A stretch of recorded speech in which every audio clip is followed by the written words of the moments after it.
I get just choked up just thinking about how terrifying it was. And so I found myself at the age of 41, like just feeling like a complete failure. And I would lie there.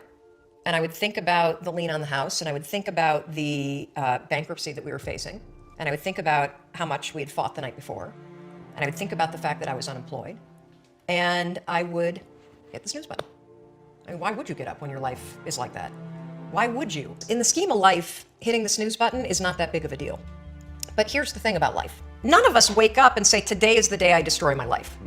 What we do is we kind of check out because it feels overwhelming.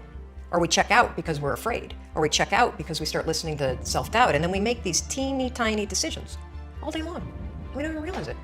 Decision to not get up on time, a decision to not eat the right thing, a decision to snap at your kids, a decision to not speak in a meeting, a decision to not look for a job, a decision to not deal with your finances, a decision to not call your parents, like whatever it is. All day long, these tiny decisions that take you so far off track.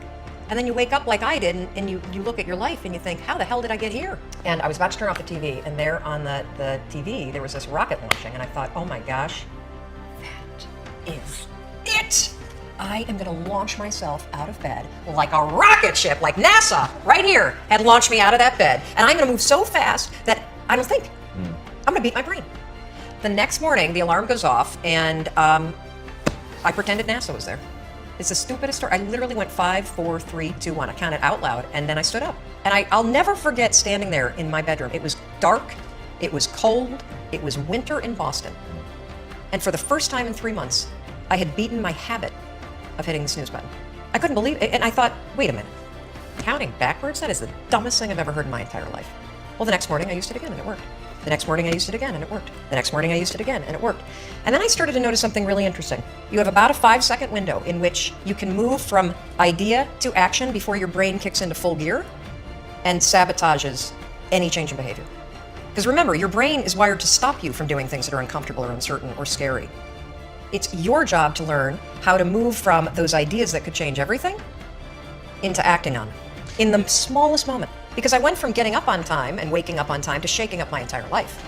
Because when you understand the power of a 5-second decision, and you understand that you always have a choice to go from autopilot to decision maker, everything in your life will change. You will be a different negotiator, you will be different in sales, you will be unstoppable in the gym, because you will realize the amount of garbage that you put in the way of your hopes, of your dreams, of your potential, of your confidence, of your courage. Everything comes down to the decisions that you make. We all know what to do. None of us know how to make ourselves do it. So the single most profound use of the 5-second rule is mind control. You can actually use one stupid little trick to push yourself to grab it. I wanted to change my life.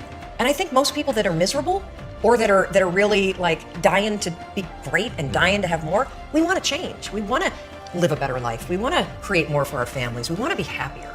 The desire is there. It's your job to push yourself. There are tricks that you can use that actually outsmart the tricks your brain plays on you. You can outsmart your own brain